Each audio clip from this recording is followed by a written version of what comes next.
Hi everyone! So welcome to our free training guide all about how to start digital product business using Canva, Notion, and Google Docs. Right? So before we start, I just want to clarify something that digital product is not a networking, not an MLM, not an earning app, and probably not a get-rich-quick scheme. Kaya naman mag-stay ka hanggang dulo kasi ituturo ko sa iyo kung paano ka makakapagsimula na kumita ng pera online using your phone or laptop. And I know maybe right now you've seen a lot of videos online how to make money pero wala pa din nagtuturo sa iyo kung paano talaga. That is why this free training guide is a no BS, no fluff, just a real and full of value. So yes, no commitment at all. I am just here to give you a free knowledge para malaman mo kung paano ka makakapagsimula. At syempre, meron din akong freebie na ibibigay sa'yo at the end of this video. Kaya naman tapusin mo hanggang dulo para malaman mo yung complete guide.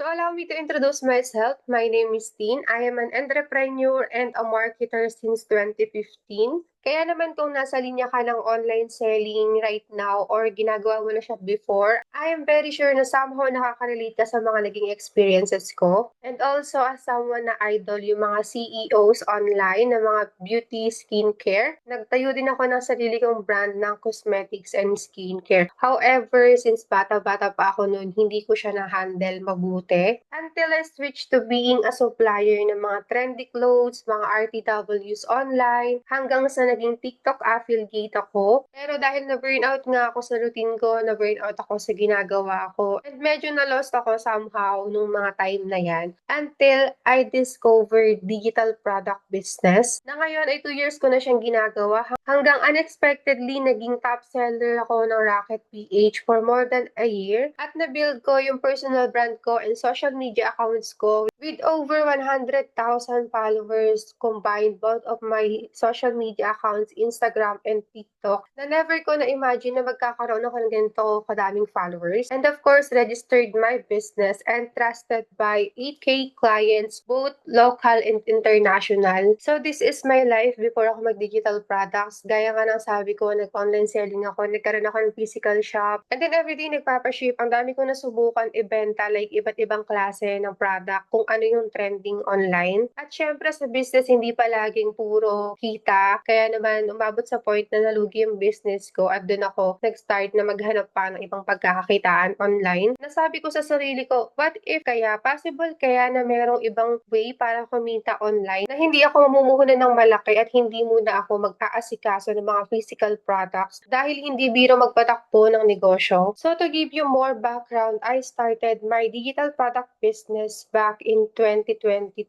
And before ako mag-start, nag-research muna ako kung legit ba talaga tong business na to or side hustle na to. And to my surprise, back then, puro international sellers pa lang yung nakikita ko talaga nung nag-research ako. At dito naman sa atin sa Pilipinas, dalawa lang yung nakita kong seller that time. So, hindi pa siya ganun ka-boom. In short, wala pang masyadong nakakaalam na nag-exist yung digital product business dito sa atin sa Pilipinas. Well, of course, I am not really sure dahil hindi ko nakita yung iba. Pero ayun nga, nung nag-research ako sa Google, sa ibang social media platforms, dalawa lang yung nakita kong seller. So basically, yes, nasabayan ko yung peak or yung pagsisimula ng digital product business dito sa atin sa Pilipinas. Hanggang sa nagkaroon ako ng mga trending videos, viral videos, at doon nagkaroon ng demand yung digital product selling dito sa atin. Kaya naman ngayon, kung makikita mo, ang dami na rin talaga mga successful na digital product sellers, and some of those ay naging students ko. At dahil nga nagkaroon ako ng mga trending videos, viral videos online, on my first month, na-hit ko agad yung 200k sales ko na hindi ko inaasahan. At doon ko din na-realize na sobrang laki ng potential ng digital product business kapag inaral mo siya mabuti. And because of that, in 3 months, nakuha ko agad yung first million total sales ko. So yes, by that time, hindi ako makapaniwala na ganito yung possible amount. And then I ventured out to another business. I already have my team. And up until now, for 2 years, meron akong consistent monthly sales. And here's the proof of my generated sales nung nagsisimula pa lang ako. And grabe, just imagine na possible pala kumita ng ganito kalaking amount just by selling digital products na wala kang iintindihin ng mga physical product, walang malaking puhunan, at walang physical shop. And let me show you some of my students' results sa digital product business nila. So, ilan lang to sa mga resulta, pero kung gusto mo pa ng mas maraming proof, nandun sa Instagram highlights ko. And take note, hindi ako upline at hindi ko rin sila downline. So, basically, wala akong commission ni piso na nakukuha sa mga sales nila. So, ako lang yung naging guide at nagturo sa kanila kung paano yung gagawin, ano yung step-by-step process, paano magsimula at kung paano i-market effectively yung digital products na meron sila. So, now, why you should trust me? Okay, so baka mamaya iniisip mo na eme-eme lang yung mga sinasabi ko right now. So, here's the reason why you should trust me. I am a DTI and BIR registered. Yes, my digital product business is legally registered. Meaning to say, I am trusted in legally selling digital products po talaga. And also, my social media accounts are all verified. Meaning to say, lahat yon legit at verified by Meta. Dahil na rin marami na rin fake accounts, scammers na gumagaya sa account ko. And also, trusted by thousands of customers, clients, both local and international. And speaking of social media accounts, ito lang po yung mga legit na accounts ko. And just a reminder that I will never message anyone first. So beware of fake accounts, beware of posters and scammers na gumagamit po ng name ko. Ito lang po yung mga legit na accounts ko, official accounts na ginagamit ko. So just in case merong mag-message sa inyo sa TikTok, sa Telegram, is hindi po ako yon. Except na lang for my Facebook page, merong automated response po. I just wanted to let you know that before all these things na meron ako right now, I am also once a beginner. Naging hesitant din ako, nag-doubt din ako sa sarili ko ng maraming beses. Kung kaya ko ba siyang gawin, nag-overthink din ako if mag-work ba siya sa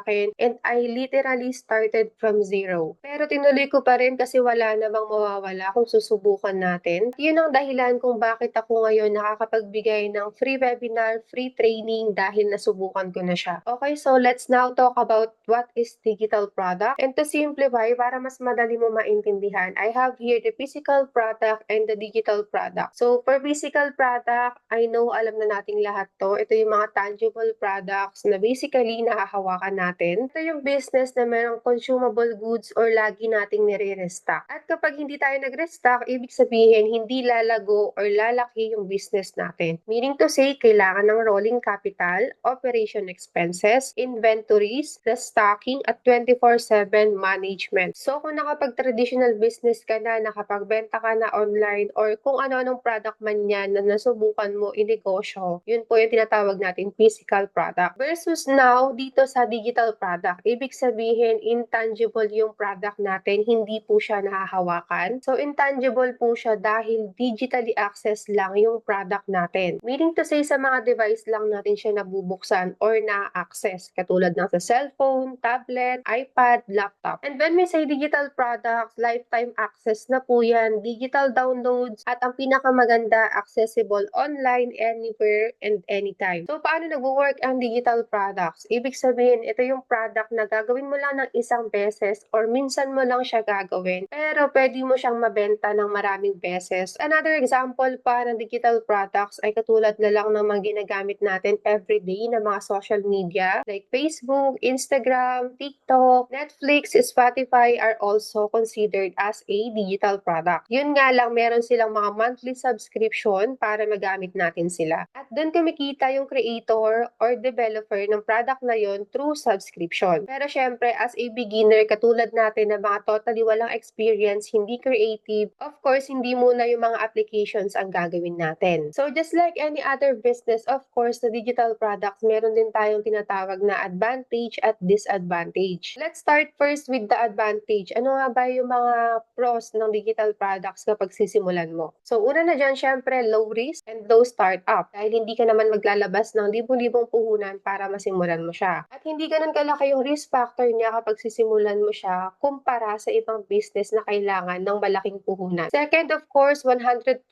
profits, meaning to say, lahat ng profits mo ay sa'yo lahat. Dahil wala kang expenses, wala kang binabayarang tao, wala kang binabayarang physical shop, kaya naman malaki yung profit margin na pwede mong kitain. At syempre, ang pinakagusto ko, worldwide yung market. Ibig sabihin, mapalocal local man, international, or kahit anong bansa pa yan, pwedeng-pwede mo maging market. So meaning to say, kahit nasa ang lugar ka, pwede ka magbenta. Dahil access link lang ng product mo yung isesend mo sa buyer mo. Kumpara kapag may physical business ka, kailangan mo ipa-ship, kailangan mo gawa ng inventory, kailangan ipa-deliver, etc. And of course, unlimited selling. Just imagine na kahit isang product lang yung meron ka, unlimited mo pwede mabenta. So meaning to say, wala kang i-restock, hindi ka mag-iintindi kung mauubos ba yung stocks mo dahil nga wala namang limit yung pagbebenta. And lastly, of course, is scalable and for long-term business. So meaning to say, hanggat kaya mo magbenta, hanggat gusto mo magbenta ng digital products ay pwedeng-pwede. At ang maganda pa dito, syempre, hindi siya seasonal. So kahit umulan man, umaraw man, bumagyo, pwedeng-pwede ka makapagbenta ng digital products. Dahil walang pinipiling season or walang pinipiling araw at oras. So kung advantage lang din naman yung pag-uusapan, sobrang daming advantage ng digital product business compared to any other business. But of course, bilang ito ay isang negosyo, meron din tayong tinatawag na disadvantage. Una na dyan ay market competitors. So hindi po mawawala sa market na meron talaga tayong kakumpetensya. Dito na pumapasok ngayon yung strategy na dapat mo i-apply sa business mo kung paano mo siya i-market ng tama at kung paano mo matatarget yung mga audience mo. Next, of course, product piracy. Dahil nga digital access yung product natin, hindi natin maiiwasan na baka yung access file natin or yung link natin ay masend lang sa ibang tao. Next naman dyan, of course, the trial and error. So kung nagsisimula ka pa lang, dadaan ka talaga sa pagta-trial and error kung ano ba talaga yung nag-work sa'yo, ano ba yung mga effective na marketing strategies. Kaya naman mag-stay ka hanggang dulo sa free training na to para maiwasan mo yung mga possible na trial and error na pagdaanan mo. At syempre, pang-apat, no instant sales. Yes po, lahat naman ng business walang overnight na meron kaagad na malaking sales. So, hindi po siya magic na pagkagawa mo ng product, andyan na agad yung sales. That is why sobrang importante nitong last, which is the marketing strategy. Ito yung kailangan mong gawin kapag okay na yung product mo. Mag-iisip ka ngayon ng marketing strategy na gagawin mo para makabenta ka sa digital product mo. At itong marketing strategy, isa to sa mga tinuturo ko sa mga nag-purchase sa akin, sa mga students ko, kung paano sila makakapagbenta effectively, kung paano sila magmamarket ng tama, i-apply at i-implement na lang. So, digital product business is for anyone. Basically, if you're someone na naghahanap ng legit na mapagkakakitaan online, basta willing kang matutunan or aralin. So, here are the things na kailangan mo para makapagsimula ka. Una na dyan, syempre, yung phone mo, o kaya naman tablet, iPad, or laptop. Kahit ano dito pwede mong gamitin, basta hindi lag yung device mo. At syempre, internet, mapa-wifi man yan or data, your free time na at least 2 to 3 hours a day. Of course, kasi hindi mo yan magagawa or matututunan kung kahit isang oras wala kang free time. At syempre, your willingness to learn. At dito nga sa free training na to, matututunan mo kung paano ka makakapag-start ng libre. And the tools you need para makapagsimula ka, of course, ChatGPT, Canva, Notion, or Google Docs, website where you publish your product katulad ng Rocket PH, Gumroad, Etsy, Shopify, Coffee, o kaya naman sarili mong website. Kung beginner ka, hindi kailangan na meron ka ng lahat ng tools na to or apps na to. Basta tapusin mo lang hanggang dulo para mas magets mo pa. And most importantly, you have the skills, the passion, expertise, or personal interest mo. Dahil dito magsisimula para makagawa ka ng sarili mong digital product at ma-monetize mo para pagkakitaan. So in short, ikaw na may skills, knowledge, experience, expertise, or personal interest, plus the tools na kailangan natin para makagawa ng product, and your device or your social media accounts, we can turn that into a cash flow. So gagamitin lang natin yung mga skills na meron ka or ideas na meron ka para ma-monetize into a digital product. So no need for physical products and no need for physical shop. Okay, so how to start? Let's proceed on creating your digital product from scratch. By the way, if you have a pen and paper, mas okay para pwede ka mag-take down notes at hindi mo makalimutan. Number one na dyan, of course, you have to choose your niche. Gaya nga ng sabi ko kanina, we will sell a product na connected sa'yo, connected sa skills mo, sa passion mo, expertise, or personal interest mo, na pwede mong ma-share sa iba at mapagkakitaan. So, pwede yung mga bagay na magaling ka noon pa or yung mga hobby mo na ginagawa right now. Para mas madali mo siyang magawa, we will use ChatGPT to generate your ideas. So ano nga ba yung ChatGPT? It is a powerful AI chatbot. At syempre, dahil nasa digital world na tayo, mostly AI na ngayon yung mga ginagamit sa mga business at kailangan mo rin matutunan kung paano to gamitin. So right now, ipapakita ko sa iyo kung paano gamitin si ChatGPT. Kung meron kang laptop or iPad, isa-search mo lang ChatGPT sa browser mo. Kung wala naman, pwede sa mobile phone mo, i-download mo lang yung ChatGPT.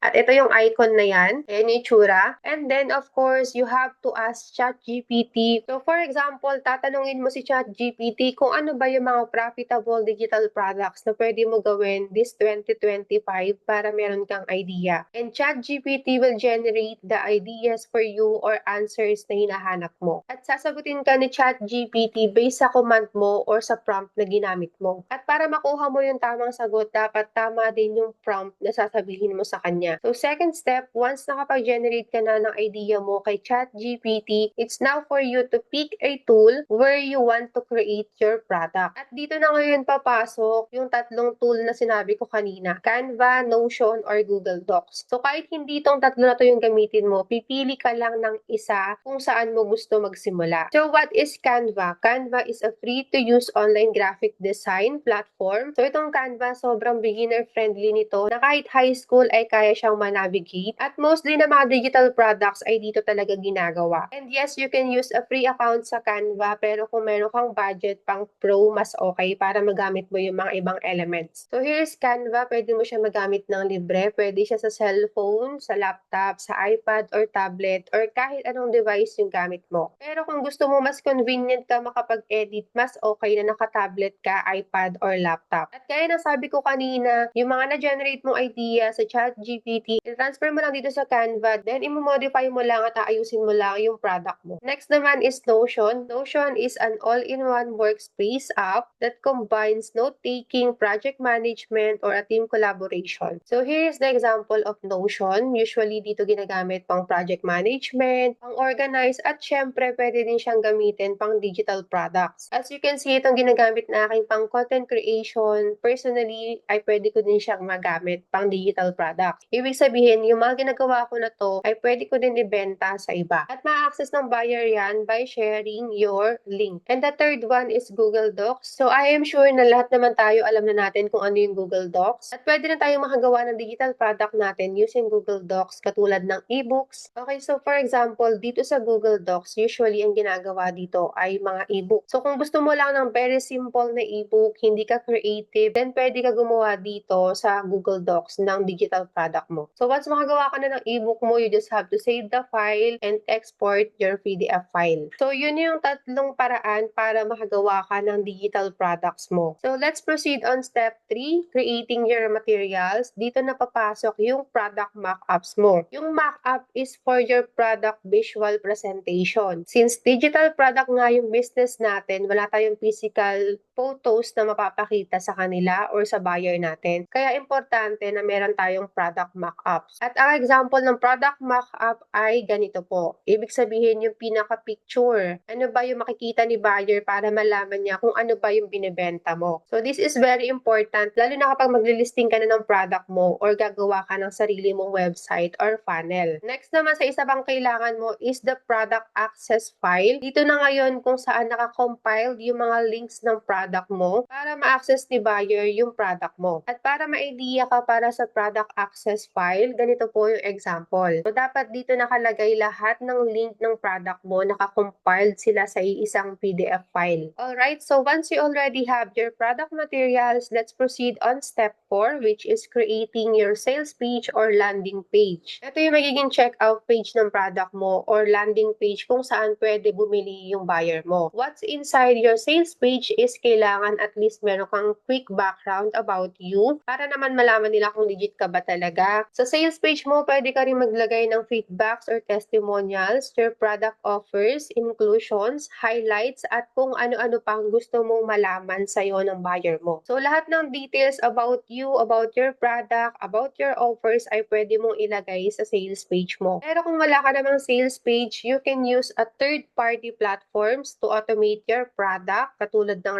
Rocket.ph, Gumroad, Etsy, Coffee, or Shopify. Dito sa Rocket.ph, free listing pero may transaction fee. Ganun din dito sa Gumroad. Dito naman sa Etsy, bago ka makapaglagay ng product mo, kailangan meron kang debit or credit card, meron kang valid ID, at syempre dapat kumpleto na yung mga materials mo bago ka mag-post or mag-publish ng product. Kasi once mag-start ka mag-sell dito, dire-diretso na yung process. So, dapat ready na lahat ng materials mo. Ito naman sa Coffee, beginner-friendly naman siya. So, kayang-kaya mo makapag-publish. And dito naman sa Shopify, kailangan marunong ka mag-ayos ng store. So, once you're all set sa product mo, let's proceed on step 5, creating your business accounts. So, your business accounts will be your marketing tool. Tulad ng Facebook, Instagram, TikTok, Threads, Pinterest, or kung saan mo man gusto i-market yung product mo. Once makapag-setup ka na ng business account mo, it's time for you to optimize your profile katulad ng ganito. So, make sure dapat visible yung profile mo, visible yung name mo, meron kang bio description, kung ano ba yung ginagawa mo, ano ba yung role mo, para mas makilala ka pa ng buyer mo. And of course, dapat wag mo kalilimutan yung link ng product mo, shop mo, or sales page mo, kailangan nasa bio mo rin. At para mas maging trusted or credible ka pa, pwede ka maglagay ng highlights dito sa Instagram mo. So, anytime na i-stock ka ng clients mo or buyer mo, mas madali para sa kanila, ma-legit check yung account mo. For our step number 7,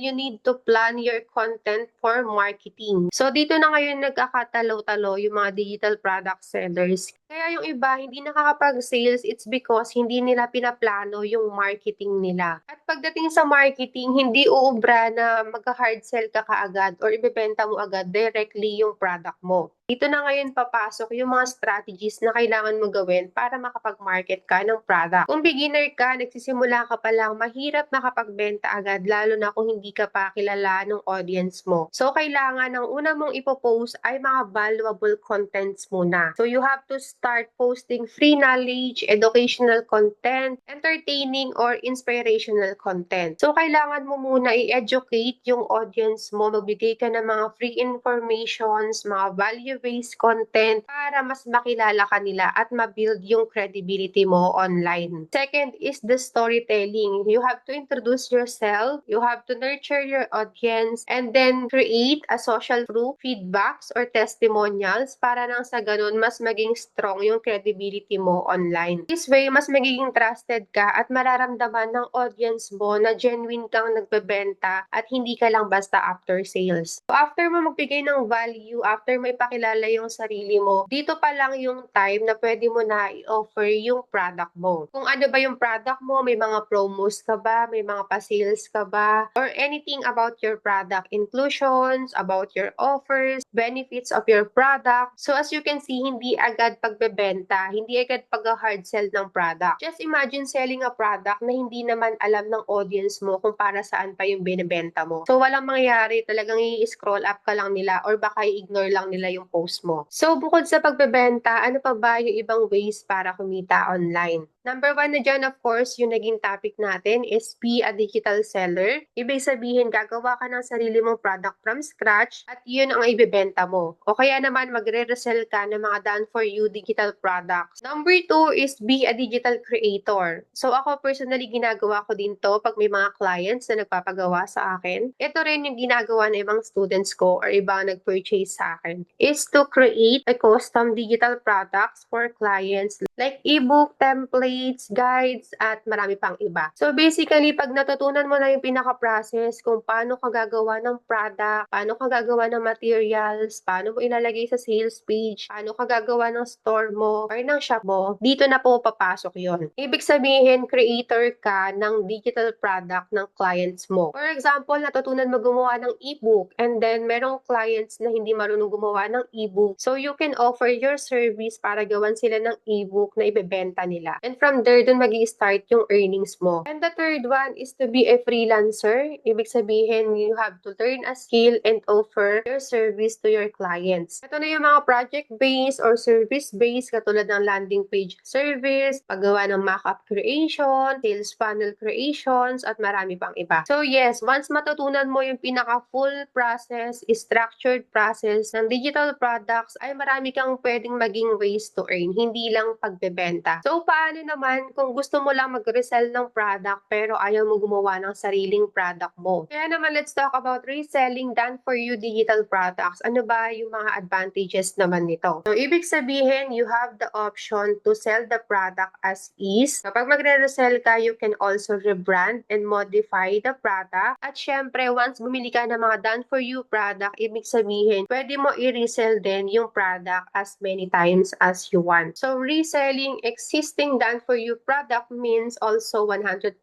profits. Bibilin mo lang ng isang pesos yung product and then pwede mo din siya ibenta unlimited that you can sell as your own. So meaning to say, kung ayaw mo mag-start from scratch, gusto mo lang mag-resell, then pwede po yun. Yes, maganda rin siyang maging starting point mo, especially kapag wala kang experience at gusto mo lang muna mag-practice or mas matuto pa. So with reselling digital product, of course, merong one-time capital, ready to sell, editable, 100% ownership, 100% ang profit mo, good for beginner, and of course, no need to start from scratch. So for example, you bought the product that you want to resell for the price of $799 and you sell it for $999. So meaning to say, kapag nakabenta ka ng isa, makukuha mo agad yung return on investment mo or yung tinatawag nating ROI. So parang tumubo ka pa kasi $799 mo nga lang siya nabili. At ang maganda sa pagre-resell din naman ng digital products ay pwede ka mag-set ng sarili mong price. Pwera na lang kung may minimum price yung product na nabili mo. So ngayon naman, what if bundle products ang gusto mo i-resell? I know you've seen a lot of bundle products online, pero kung wala kang idea is ganito po siya. Pag bumili ka ng bundle, ibig sabihin multiple products in one purchase. Para kang bumili ng wholesale na product. Pero maraming product yung kasama at isang beses mo lang siya binayaran din. Pero mas naka-discount ka. Okay, so para mas magets mo pa how to earn from bundle product, for example, pinili mo yung bundle for $2,899 and then meron siyang inclusions na 30 to 50 digital products na pwede mo ibenta. So meaning to say, pwede mo siya ibenta individually, yung 30 to 50 na yun, pwede mo ibenta isa-isa, or pwede mo siya ibenta as a bundle, as is. So ganun po siya nag-work para lang may idea kayo kung paano sa bundle product. Okay, so baka isa sa mga question mo kung required ba talaga na mag-resell? The answer is no, but that's a good starting point, lalo na kung totally beginner ka pa lang. Pero reminder, before purchasing digital products or yung mga done-for-you products online, you have to make sure kung legit or trusted ba si seller. Products are safe to resell ba? Kasi meron mga digital products na hindi pwede i-resell. And of course, dapat yung bibilan mo ay nag-o-offer ng after sales assist na pwede mo matanungan kapag kailangan mo ng guide after. Kasi hindi lahat ng seller nag-o-offer ng after sales assist. Naman magkaroon ka pa ng idea kung ano ba yung mga ibang ways to market your digital product business. So gaya nga ng sabi natin kanina, dapat meron kang marketing tool at ito yung mga social media accounts mo. So ito lang yung mga ways kung paano ka magmo-market, pero depende pa din sa'yo kung saan ka mag-i-stick at kung ano yung aaralin mo. Una na dyan, syempre, katulad ng ginagawa ko, organic content marketing. Ibig sabihin, gagawa ka ng mga quality and valuable content, mapa-reels man yan or videos to attract potential buyers. Alam ko lahat na tayo gumagawa ng content, yun po siya. Next naman is paid ads. Maraming gumagawa nito, yun nga lang kailangan mo ng extra budget para mag-run ka ng ads. Ang maganda naman dito pag paid ads yung ginagawa mo, hindi mo kailangan gumawa ng content palagi, especially kapag medyo shy type ka. So maganda sa'yo yung paid ads. Next naman is the email marketing. So kung hindi ka mahilig gumawa ng mga contents, mag-videos, or mag-post online, pwede mo maging option ng email marketing. So kung wala kang masyadong idea sa email marketing, ito yung for example sa Lazada. Di ba meron tayong mga nare-receive ng mga promos sa email, mga campaign sa email. So yun po siya. Dinadaan nila sa email para kahit hindi mo nababasa yung mga post nila online is na-update ka naman through email. At kapag gagawin mo tong email marketing, meron mga tools na dapat din gamitin. So you have to research about it. And then the other ways para mag-market ka is through influencer marketing. Ito naman yung pwede ka mag-collaborate sa ibang mga content creators, influencers para i-market yung product mo para sa'yo. Usually dito pwedeng X-deal or may paid collabs o kaya naman through commissions. And last naman is affiliate marketing. So I know familiar na kayo dito. Ibig sabihin maghahanap ka ng tao na magpo-promote ng product mo para sa'yo. Bibigyan mo sila ng commission every sales na magagawa nila. Ang affiliate marketing, maganda to sa mga mahiyain mag-promote. So, pwede ka humanap ng kahit ilang affiliate pa yung gusto mo sa product mo. And to summarize, creating your own digital product means you have to figure out everything on your own. Pero since pinanood mo tong free training na to, I am sure na nagkaroon ka na ng idea kung paano yung step-by-step process. But the good thing, if gusto mo na talaga mag-start as soon as possible, whether you want to create your own product from scratch or magre-resell ka, at syempre para hindi ka na mag-trial and error, I have an exclusive offer for you. Take note that this exclusive offer is only for serious and risk-taker, coachable, and willing to learn. So yes po, hindi siya para sa lahat. Para lang sa mga seryoso talaga mag-business online, magkaroon ng pagkakakitaan online at interesado talaga mag-digital product business. So yes po, this exclusive offer is para lang sa mga gusto ng guidance from me. If you are interested, you can join into my community. I have here the DJ Premier Club Bundle for beginners. Ang inclusions na to ay may course na nakasama at bundle products na pwede mo ma-resell. So in this bundle, you will learn the step-by-step tutorial kung paano ka gagawa ng sarili mong digital product from scratch, paano ma-identify yung niche mo, yung target market mo, paano mo gagamitin ng tama si ChatGPT, ano yung exact prompt na gagamitin mo para makagawa ka ng product mo, Canva tutorials, paano i-navigate si Canva, paano gumawa ng mga low-ticket digital product using Google Docs or using Canva, paano ka magpapublish ng product mo sa Rocket PH or Gumroad, paano mag-market. And since this is a one-time payment, basically, yung mga susunod or upcoming lessons ay hindi mo nababayaran. At bukod pa sa lifetime access ng course, you will also get exclusive bonus na mga products na pwede mo ma-resell as your own. So basically, ito mga freebie na to, pwede mo maging starting point rin kung wala ka pang maisip na product na gagawin mo from scratch. So yes, hindi lang pagre-resell yung matututunan mo dito, kundi yung paggawa mo ng sariling digital products at kung paano ka magsisimula ng sarili mong digital product business. Kaya naman kung umabot ka sa dulo ng free training na to, ibig sabihin isa ka sa mga pwede maka-avail ng exclusive offer na to. And if you want na mas maraming done for you digital products ang pwede mo ma-resell at merong exclusive access for built-in sales page funnel, you can go into Premium Mega Bundle. And yes, may access din to sa course for a limited slots only. Pero kung gusto mo ng mas discounted at andito na lahat ng product, you can go into Digital Mastery Supreme Bundle. And that is only for $39.89. Ito rin yung bestseller bundle. May access to community, access to webinars, catch-up calls. And yes, this is only a limited slot. And dito lang siya available sa free training na to. And by the way, kung gusto mo pa makita yung lahat ng inclusions per bundle, you can message me or check on my website. Kasi hindi ko na ilagay dito lahat yung inclusions dahil hindi kasya. So yes, instead of paying original price, if galing ka dito sa free training guide, ito yung price promo na makukuha mo, right? So what makes my course different to others is that ako po mismo yung gumawa ng course na kasama sa mga bundle products na to. So I created this course para hindi ka masyadong ma-overwhelm sa process, hindi ka mahirapan i-absorb lahat ng dapat mong matutunan dito sa digital product business. So whether you are a beginner or no experience at all, this course is for you.